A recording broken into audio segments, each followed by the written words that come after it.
వేరే ఏం లేదు. అయితే కాంగ్రెస్ పార్టీ అధ్యక్ష నా సస్పెన్షన్ని పొలిటికల్గా వాడుకోవాలని ఈ బీఆర్ఎస్ పార్టీలో వచ్చినటువంటి చీలికలను చాలా పెద్ద ఎత్తున వాళ్ళు ప్రమోట్ చేస్తూ ఉన్నారు అధ్యక్ష. ప్రత్యేకించి వారు నాపై చేస్తున్న ఆరోపణ అధ్యక్ష, ఇది ఆస్తుల పంచాయతీ, ఆత్మగౌరవం పంచాయతీ కాదని చెప్తా ఉన్నారు అధ్యక్ష. నేను ఇవాళ మీ ద్వారా తెలంగాణ ప్రజలకు చెప్పదలుచుకున్న అధ్యక్ష నాకు దైవభీతి ఎక్కువ అధ్యక్ష, దైవ భక్తురాలు నేను. లక్ష్మీ నరసింహస్వామి మా ఇంటి దేవుడు అధ్యక్ష. ఆ లక్ష్మీ నరసింహస్వామి మీద ప్రమాణం చేసి చెప్తా ఉన్నా అధ్యక్ష. ఒక మహిళగా నాకు 2 కొడుకులు ఉన్నారు అధ్యక్ష, వాళ్ళిద్దరి మీద ప్రమాణం చేసి చెప్తా ఉన్నాను, నాది ఆస్తుల పంచాయతీ కాదు అధ్యక్ష, నాది ఆత్మగౌరవం పంచాయతీ. నేను ఏ విషయమైనా, ఉద్యమకారుల విషయమైనా, బీసీల విషయమైనా, మహిళల విషయమైనా ఏదైనా నిలదీసి అడిగినా అధ్యక్ష, రేపు కూడా అడుగుతా అధ్యక్ష. అందులో ఎట్టి పరిస్థితులలో కాంప్రమైజ్ అయ్యే విషయమే లేదు అధ్యక్ష. ఈ సందర్భంగా తమరు కూడా నేను ఒక మాట చెప్తా ఉన్నా అధ్యక్ష.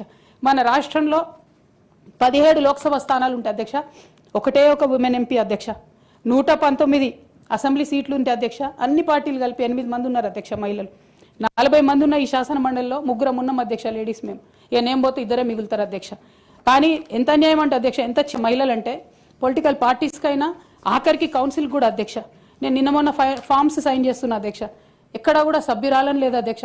ప్రతి చోట కూడా సభ్యుడనే ఉన్నది. తమరన్న దయచేసి మార్చాలి అధ్యక్ష.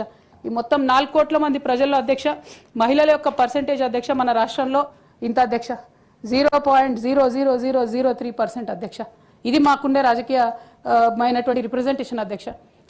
రాజకీయంగా ప్రజల మధ్యలో కానీ పార్టీల మధ్యలో కానీ మాకున్నటువంటి రిప్రజెంటేషన్తో మేము ఆడవాళ్ళ కష్టాలు ఎవరికి చెప్పాలి అధ్యక్ష? ఒకనాడు కేసీఆర్ గారు అన్నారు అధ్యక్ష, ఈ దేశ రాజ్యాంగాన్ని మార్చాలి, మహిళలకు సమాన హక్కులు కావాలని. నేను అడుగుతా ఉన్నా అధ్యక్ష, పార్టీలు రాజ్యాంగాలు మార్చుకోవాలి అధ్యక్ష, ఇవ్వండి మహిళలకు సీటు. మీరు ఎంకరేజ్ చేయకపోతే ఎవరు ఇస్తారు అధ్యక్ష? ఎందుకోసం ఇస్తారు? మనం రాణి రుద్రమదేవి గురించి ఇలా మాట్లాడుకుంటున్నామంటే డెఫినెట్గా ఆమె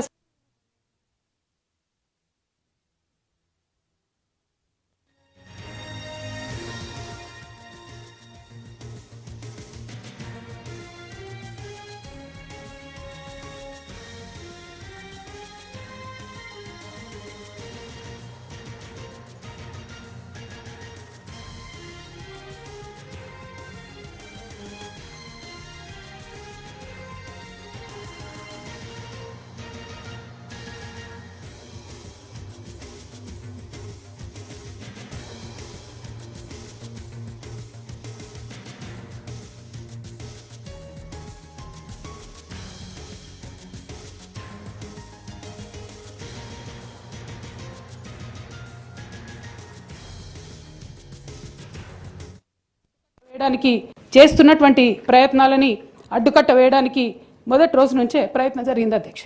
కానీ ఎక్కడ కూడా నేను తెలంగాణ బిడ్డలని, తెలంగాణ ప్రజల్ని నవ్వుతూ పనిచేస్తూ వెళ్ళిపోయిన అధ్యక్ష. ఇప్పుడు నా దగ్గరికి ఎప్పుడు పెద్దవాళ్ళు, పైరవికారులు, కాంట్రాక్టర్లు ఎవరు రాలేండి ఆ పార్టీ ద్వారా వచ్చిన ఎమ్మెల్సీలో ఉంటే అధ్యక్ష, ఓటి కుండలో నీళ్ళు పోసినట్టు అవుతుంది అధ్యక్ష. ఎన్ని నీళ్ళు పోసినా దానికి ఏం నైతికత ఉండదు అధ్యక్ష. ఆ నైతికత కోల్పోయిన బీఆర్ఎస్ పార్టీలో నేను ఉండదలుచుకోలేదు అధ్యక్ష. I'm really not able to fulfil my role as an MLC or any public representative అధ్యక్ష. కాబట్టి నేను ఆ పార్టీలో కానీ వచ్చిన పదవిలో నేను ఉండదలుచుకోలేదు అధ్యక్ష. అందుకోసమే రెసిగ్నేషన్ మిమ్మల్ని యాక్సెప్ట్ చేయాలని కోరుతున్నా అధ్యక్ష. రెసిగ్నేషన్ చేసినంత మాత్రాన తెలంగాణ కోసం నేను పనిచేయనని కాదు అధ్యక్ష.